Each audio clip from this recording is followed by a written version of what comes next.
ఈ రోజే డౌన్లోడ్ చేయండి. మీ ఫేవరెట్ షోస్ చూడండి. నాన్న వెంకీ, అమ్మా అమ్మా, నువ్వు ఏడుస్తున్నావా? నాకిప్పుడు ఏమైందని నాన్న? గుడి దగ్గర మెట్లు దిగుతూ జారి పడ్డానంతే. నాకేం కాలేదు నాన్నా. అబద్ధం చెప్పకమ్మా.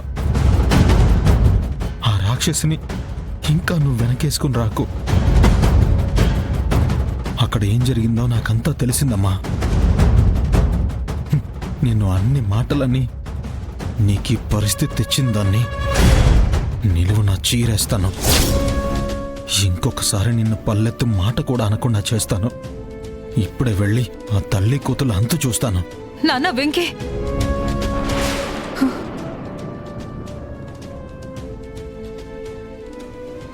ఆవేశ పడుకు నాన్నా. నువ్వు ఇప్పుడు వెళ్ళి వాళ్ళని ఏం చేసినా నా మీద ఒట్టే. అమ్మా, ఏంటమ్మా నువ్వు? అది నీ ప్రాణాల మీదకి తెస్తే నువ్వు ఒట్టేసి నా చేతులు కట్టేస్తావా? వాళ్ళని తగలబెట్టినా పాపం లేదమ్మా. అలాంటి వాళ్లపై నువ్వెందుకమ్మా ఇంకా సానుభూతి చూపిస్తున్నావు? చెప్పమ్మా. నీ తల్లికి ఇలా జరిగిందని నువ్వు హనుమంతుళ్లాగా ఆవేశంలో వెళ్లి తగలబెట్టడానికి ఆ ఇల్లు లంక కాదు నాన్నా. అందులో ఉన్నవాళ్లు రాక్షసులు కాదు. ఆ ఇల్లు మీ నాన్న నడిచిన దేవాలయం నాన్నా. అందులో ఉంది మీ నాన్న తోడబుట్టిన బంధం. ఎంత బాధ పెట్టినా వాళ్ళు మనవాళ్లే నాన్నా. పొరపాటున నీ చెయ్యి వల్ల నీ కంటికి గాయమైతే ఆ చెయ్యి పైన పగ పెంచుకుంటావా చెప్పు?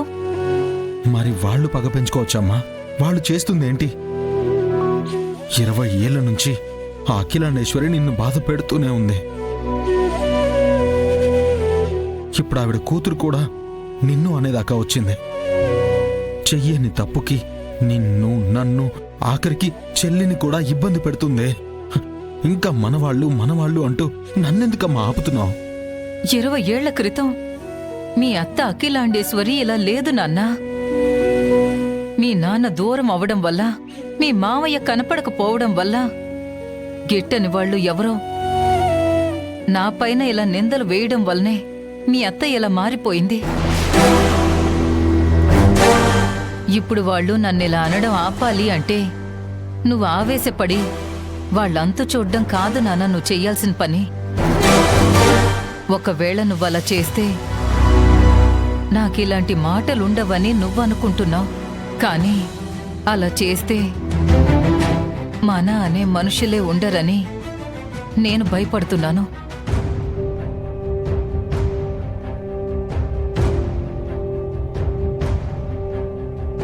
మీ నాన్న పోయాక నేను భయపడకుండా బతుకుతున్నాను అంటే నువ్వున్నావన్న ధైర్యంతోనే. నువ్వెప్పటికీ నాకు ధైర్యంగానే ఉండాలి. భయంగా మారకు నాన్నా.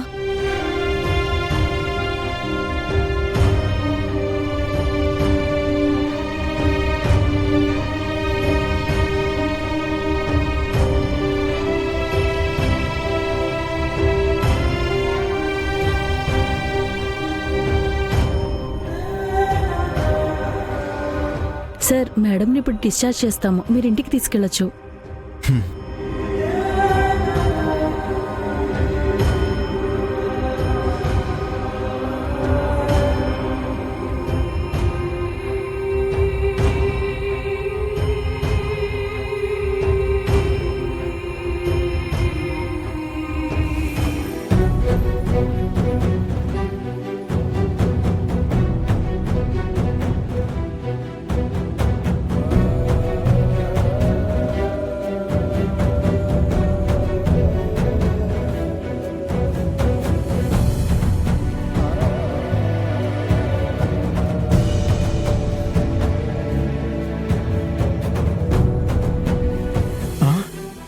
అమ్మా, ఇక్కడ నా చెల్లుండాలి.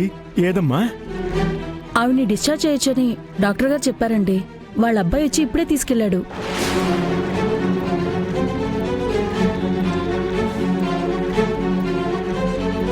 అల్లుడా? ఇప్పుడే వెళ్లారు. బయట ఉండొచ్చు, ఒకసారి చూడండి. థ్యాంక్స్ అమ్మా. ఉమ్.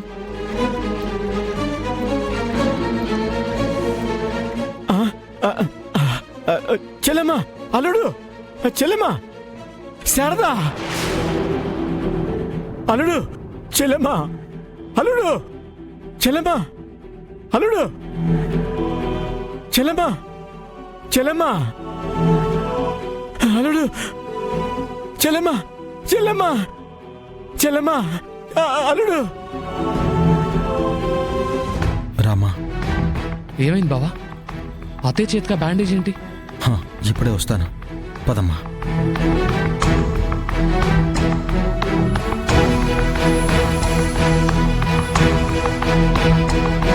ఏమైంది బావా?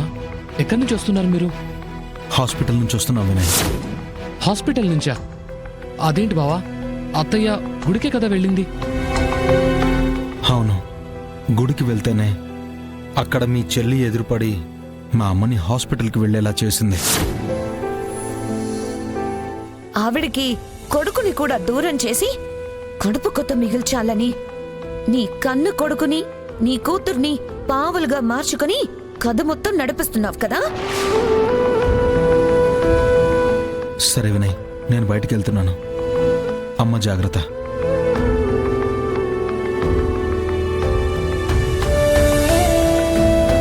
వినయ్,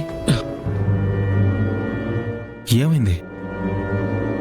నన్ను క్షమించు బావా, ఇదంతా నా వల్లే, నా తొందరపాటు నిర్ణయం వల్లే జరిగింది. వినయ్, నేను అమ్మ కంట్లో పడ్డా కూడా ఇన్ని సమస్యలు వచ్చేవే కాదేమో. తప్పు చేశాను బావా. క్షణికావేశంలో అందరినీ ఇబ్బందుల్లోకి నెట్టేశాను. నువ్వు ఏ తప్పు చేయలేదు. నీకు మీ అమ్మపై ఉన్న గౌరవం భయంగా మారి నువ్వు విద్యతో అలా వెళ్ళిపోయేలా చేసింది. తర్వాత ఇలా జరుగుతుందని నువ్వు ఊహించావు కదా. అయోమయంగా ఉంది బావా. అసలు విద్య ఎక్కడుందో తెలీదు, ఎలా ఉందో తెలీదు.